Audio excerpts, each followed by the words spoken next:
Welcome dear रॉकर्ड, स्वागत है आपका स्वीट कॉम्बैट के अगले पार्ट में। तो दोस्तों, अगर आप इस चैनल पर नए हैं और अगर आपने पुराने एपिसोड्स नहीं देखे हैं तो पहले उनको जाकर देखिए, तभी आपको एक बेहतरीन और सुंदर सी वेब सीरीज समझ में आएगी। पिछले एपिसोड में हमने देखा कि डांस पार्टी में सुनहाओ और जामी डांस कर रहे थे। तब सुनहाओ ने कहा था कि इस वक्त मैं एक एंजल के साथ डांस कर रहा हूँ। ये सुनकर जामी मन ही मन जरा खुश भी होती है और स्माइल करने लगती है और वे अपना प्यारा सा डांस कंटिन्यू करते हैं। दूसरी ओर फेंगी और मिंगटैन एक दूसरे को देखते रहते हैं। इन दोनों की आंखों में प्यार साफ नजर आता है और इस बात को मिया नोटिस कर लेती है। उसका और बयूनो का सिर्फ एक ही काम होता है और वो है इन दोनों को अलग करना। मिया बयूनो को डांटती है कि खड़े खड़े मेरा मुंह क्या देख रहे हो, जाकर फेंगी के साथ डांस करो। वो भी अपना लक ट्राई करने के लिए फेंगी के पास जाता है, लेकिन वो उसके साथ डांस करने से इनकार कर देती है। अब बयूनो मिया को देखता है कि अब मैं क्या करूँ सीनियर। अबे तेरा काम फ्लॉप हो गया तो क्या हुआ, मेरे वाले को तो उससे दूर लेके जा। अब इस पर बयूनो मिंगटैन से कहता है कि क्या तुम मेरे साथ रेस्टरूम चलोगे। मिंगटैन कहता है कि मुझे नहीं जाना, लेकिन बयूनो उसको जबरदस्ती लेके जाता है। और अब यहाँ फेंगी उदास हो जाती है, लेकिन मिया को इतनी खुशी होती है जैसे उसने कोई चैंपियनशिप जीत ली हो। अब अकुडो अपनी किस्मत आजमाता है और कहता है कि वाह, इतनी खूबसूरत लड़की इस तरह अकेले अच्छी नहीं लगती, चलिए मेरे साथ डांस कीजिए। मिया कहती कि हाँ हाँ जरूर करेंगे, लेकिन तुम सबसे पहले अपने लिए एक एम्बुलेंस तो बुलवा लो। और ये सुनकर अकड़ू कहता है कि मुझे प्रिंसिपल बुला रहे हैं, मैं अभी आया। और ये कहकर वो भाग जाता है। इस तरह में फेंगी भी वहां से जाने लगती है और मिया उसको फॉलो करती है। अब बयूनो मिंगटैन को बाहर लेके आता है। तब वहाँ कुछ लड़कियां बयूनो के साथ फोटो लेना चाहती है और वो बड़े ही मजे से उनके साथ पोज करने लगता है। अब इतने में मिया उसको कॉल करके कहते हैं कि मिंगटैन को अंदर लेके आओ, मुझे उसके साथ डांस करना है। लेकिन इतने में फेंगी गायब भी हो जाती है। अरे अब ये कहाँ मर गई, ये सोचकर मिया का बहुत ही बुरा हाल हो रहा होता है। अब वहाँ मिंगटैन भी कहीं नजर नहीं आता। बयूनो परेशान हो जाता है, क्योंकि अगर मिया को पता चल गया कि हीरोज के साथ नहीं है तो बयूनो को काट खाएगी। अब पता चलता है कि मिंगटैन एक पेड़ के पास खड़ा है और तो फेंगी वहां कर पूछती है कि तुम यहाँ पर क्या कर रहे हो। वो एक्चुअली वहाँ भीड़ में हवा नहीं आ रही थी, इसलिए मैं यहाँ पर चला आया। फेंगी कहती है कि मेरा भी यही हाल है। और तब मिंगटैन फेंगी को निहारने लगता है और कहता है कि इस ड्रेस में आप बहुत ही सुंदर लग रही हैं। फेंगी कहती है कि थैंक यू, तुम भी बहुत हैंडसम लग रहे हो। इस ड्रेस में तुमको देखकर लगता है जैसे तुम बहुत ही अच्छा डांस कर सकते हो। अब हीरो कहता है लेकिन मुझे तो डांस करना बिल्कुल आता भी नहीं है। अरे डांस करना कोई रॉकेट साइंस थोड़ी है। जैसे तुम फाइट में मूवमेंट्स करते हो वैसे डांस में भी मूवमेंट्स ठीक से करोगे तो तुम जैसा डांसर कोई नहीं होगा। अब मिंगटैन एकदम धीमी आवाज में जरा घबरा कर पूछता है तो क्या आप मुझको डांस सिखाएंगी। और फिर फेंगी स्माइल करके मिंगटैन के शोल्डर पर हाथ रखती है और उसका हाथ अपनी कमर पर रखकर स्टेप बाय स्टेप उसको डांस सिखाने लगती है। और यहाँ मिंगटैन की धड़कनें बिल्कुल डबल हो जाती है और फिर थोड़ी देर दोनों डांस करते हैं। और दोस्तों, बैकग्राउंड म्यूजिक का तो पूछे ही मत, सुपर लव वाली फीलिंग वाला म्यूजिक बज रहा होता है। अब यहाँ पर मिया बयूनो की खबर लेती है कि तुमने मिंगटैन को कहाँ मिस कर दिया, कहीं वो और फेंगी मिलकर डांस तो नहीं कर रहे हैं। अरे एक काम भी ठीक से नहीं कर सकते तुम।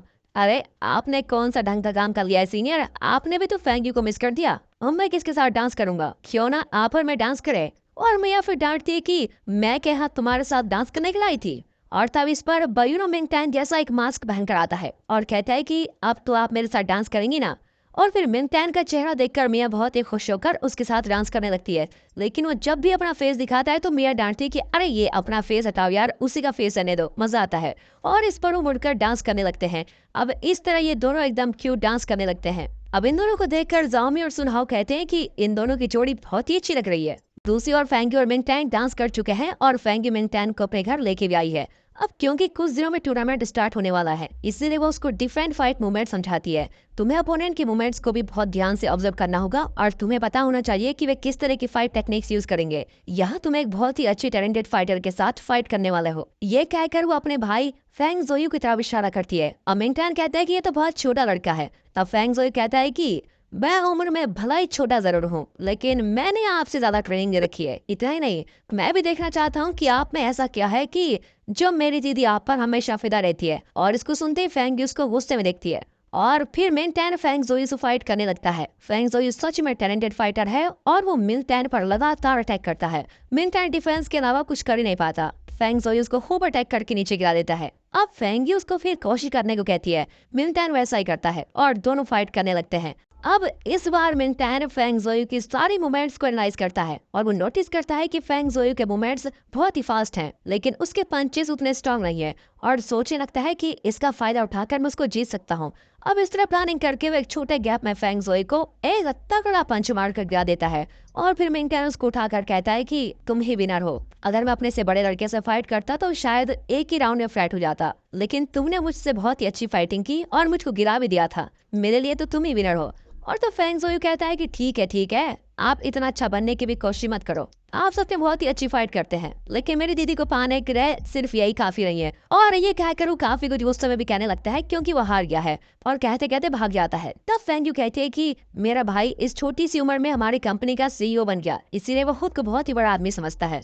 उसने जो भी कहा वो उसकी नादानी थी, उसकी बात सीरियसली मत लेना। अब इस मिंग टैन कहता है कि अगर इस उम्र में वो इतनी बड़ी कंपनी को हैंडल कर सकता है तो वो सच में बहुत ही टैलेंटेड लड़का है। तो फेंग यू बताती है कि अगर मैं आज ज़ेंगजी कॉलेज में पढ़ती हूँ तो उसका कारण सिर्फ मेरा भाई है। और ये कहकर वो अपना फ्लैशबैक बताती है। जब मुझे इस कॉलेज में एडमिशन मिला था तो मैंने अपने दादाजी से कहा कि मैं एक फाइटर बनना चाहती हूँ, लेकिन मेरे दादाजी ने साफ मना कर दिया और कहा कि तुम्हें इस कंपनी को संभालना है और तुम हो कि फाइटर बनना चाहती हो। और तब मेरे भाई ने मेरे लिए वो किया जो मैं जिंदगी भर भूल नहीं सकती। उसने दादाजी से कहा कि उसका आईक्यू लेवल बहुत ही ज्यादा है, इसीलिए वो खुद कंपनी के सारे काम संभाल लेगा। उसने ये भी कहा कि बचपन से दीदी आपकी सारी बातें मान रही है, कम से कम इस बार तो उसको अपनी मर्जी से करने दीजिए। वो स्पोर्ट्स कॉलेज में जाना चाहती है तो इसमें आपको क्या प्रॉब्लम है? उसे अपनी एम्बिशन पूरी करने दीजिए और फ्री टाइम में वो कंपनी के काम में हमारी मदद भी कर सकती है। बाकी काम मैं संभालूंगा दादाजी। और फिर वो आगे बताती है कि इस तरह मेरे छोटे भाई ने मेरे लिए इतना कुछ कर रखा है और मेरे खातिर उसने दादाजी से भी बात की। अगर वो ना होता तो मैं इस कॉलेज में कभी नहीं होती, इसलिए वो मुझको बहुत ही प्यारा है। अब यहाँ दिखाते हैं तो मिया बहुत ही परेशान हो रही होती है कि मिंग टैन आखिरकार गया था और अब गुस्से में वो बहनों को डांट रही होती है। फिर वो देखती है कि 4 बज रहे हैं और मिंग टैन जरूर अपने पार्ट टाइम जॉब पर गया होगा और ये सोचकर वो कार वॉश वर्कशॉप में जाती है। यहाँ मिंग टैन और फेंग यू फिर एक दूसरे को ताक रहे होते हैं और उनकी समझ में नहीं आता कि अब किस बारे में बात करें। कुछ ही देर बाद मिंग टैन कहता है कि मेरी जॉब का टाइम हो गया है, मुझको जाना है। फेंग यू उसे कार वॉश वर्कशॉप में ड्रॉप करने के लिए अपनी कार में लेके जाती है और कहती है कि अगर तुम्हें कोई भी मदद की जरूरत हो तो मुझको जरूर बताना। और मिंग टैन भी कहता है कि मैं जरूर बताऊंगा, आप घर लौटकर आराम कीजिए। अब उसका वर्कशॉप तो आ ही आता है, लेकिन उसका उतरने का मन ही नहीं करता। फिर भी वो फेंग यू को बाय कहकर उतर जाता है। अब फेंग यू भी बहुत ही खुश होती है कि आज का दिन तो बहुत ही अच्छा गया।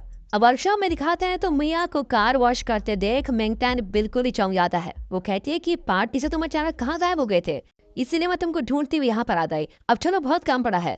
तो मिंग टैन कहते हैं कि मैं खुद ही कर लूंगा, आपको बेवजह तकलीफ होगी। वो कहती है कि अरे मैंने ऑलरेडी यूनिफॉर्म पहन ली है, अब तो मैं इसको नहीं उतारूंगी। तुम उस दिन की तरह मुझे काम के पैसे दे सकते हो, ओके? और ये कहकर वो काम पर लग जाती है। अब दोनों सारा काम खत्म करके एक साथ घर आते हैं और साथ मिलकर कुकिंग करने लगते हैं। और कुकिंग करते करते मिया मिंग टैन के बारे में बहुत ही रोमांटिक सपने देख रही होती है।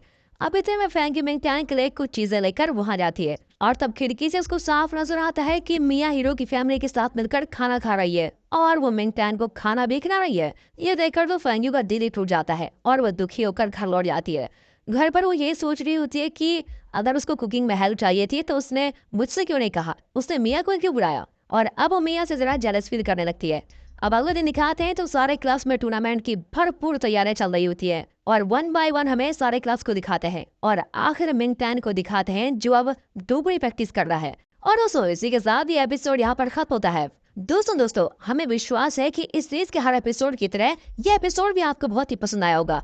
हमें पता है कि आप उस जबरदस्त टूर्नामेंट को देखने के लिए बहुत ही उतावले हो रहे हैं। आपकी आवाज हमको सुनाई दे रही है सच में, और हम आपके एक्सपेक्टेशन जरूर पूरी करेंगे। इस सीरीज में टोटल 37 एपिसोड्स हैं। अब तक हमने स्वीट कॉम्बैट के 10 पार्ट बना लिए हैं जिसमें 12 एपिसोड एक्सप्लेन किया गया है। इस सीरीज के सारे एपिसोड को हम 24 पार्ट में एक्सप्लेन करेंगे। तो आपका मनपसंद टूर्नामेंट शुरू होने वाला है, इसलिए कोई भी एपिसोड मिस मत कीजिए। और अगर इस सीरीज आपको पसंद है तो वीडियो को एक लाइक और चैनल को सब्सक्राइब अभी कर दीजिए और कमेंट्स में ये जरूर बताइएगा कि इस सीरीज में और इस एपिसोड में आपको इतना अच्छा क्या लगा। बाकी दोस्तों फिर मिलते हैं अगले वीडियो में, तब तक के लिए गुड बाय, पीस, अपना ख्याल रखिए and finally thanks for watching.